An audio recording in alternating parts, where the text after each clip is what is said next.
किसी ने लिख दिया कि ब्राह्मण देश छोड़ो। मुझे नहीं पता किसने लिखा, मुझे इतना पता है कि ये कोई बड़ी साजिश है, लेकिन इस देश का पूरा ब्राह्मण समाज एकजुट हो गया। लेकिन हम लोगों को देखिए, कोई दलित मारा जाता है तो पिछड़ा नहीं बोलता है, कोई पिछड़ा मारा जाता है तो दलित नहीं बोलता है, कोई आदिवासी मारा जाता है तो माइनॉरिटी नहीं बोलता है।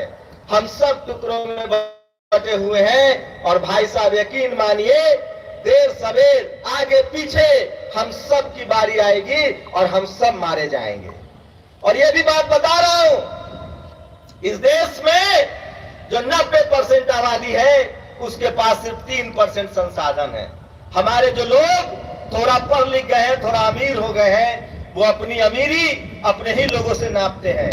मैं उनको कहता हूं कि अपनी अमीरी उनसे नापो जो सोने के चम्मच से खाना खा रहे हैं, जो चांदी के चम्मच से सोने के प्लेट में खाना खा रहे हैं। हमारी लड़ाई आपस की लड़ाई नहीं है, आपस की लड़ाई नहीं है, हमारी लड़ाई संविधान बचाने की है, बाबा साहब के विचारों को आगे बढ़ाने की है।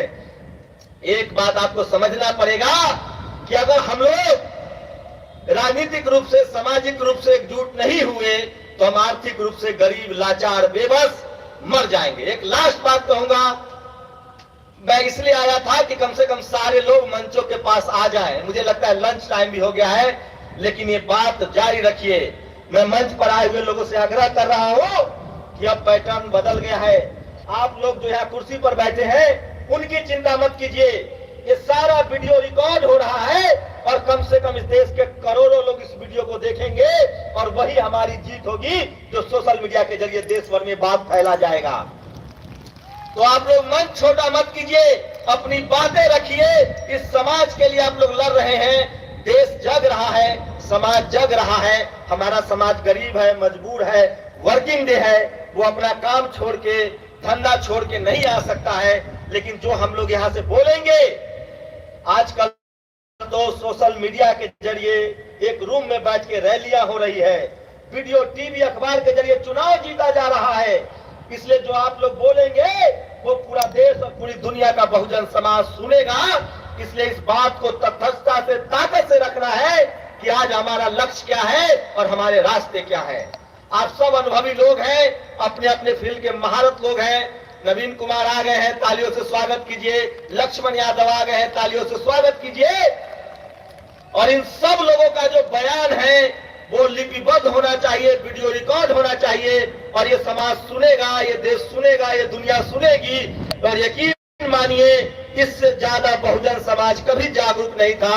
आज हम बहुजन समाज के तौर पे बहुत जागरूक है और ज्यादा दिन नहीं है, 2024 में इस देश में बहुजनों की सत्ता होगी, ये मुझे पूरा भरोसा है। क्योंकि बहुजन समाज अब जग गया है और वो राजनीतिक रूप से, सामाजिक रूप से सचेत है। बस फर्क इतना है कि हमें ऐसे नेताओं को, ऐसे लोगों को चुन के भेजना पड़ेगा जिसके लिए समाज का हित सबसे आगे है और वो तभी काम करेगा।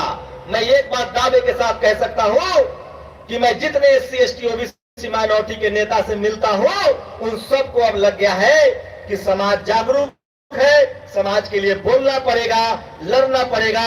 और इसके दो उदाहरण तो आपके मंच पर है। सैनी साहब, सावित्रीबाई फुले, जो दुश्मनों के खेमे में होने के बाद भी समाज के लिए लड़ती थी, लड़ रही है। और यही हालत हर पार्टी में है कि जहां भी बहुजन है अब उसको लगता है कि समाज की बात करनी पड़ेगी।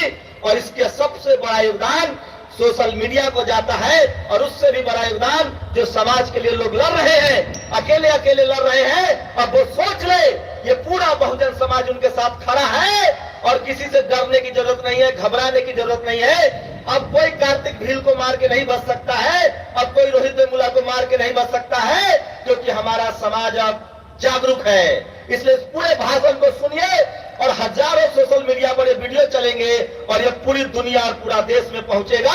और यही हमारी जीत है। हम हार इसलिए रहे थे कि हमारे पास टीवी, अखबार नहीं था, लेकिन हमारे पास अब सोशल मीडिया है और ये बात दुनिया भर में, पूरे देश में जाएगा और बहुजन समाज आप लोग के विचारों से और मजबूत होगा। शुक्रिया, जय भीम, धन्यवाद। अगला वक्ता के रूप में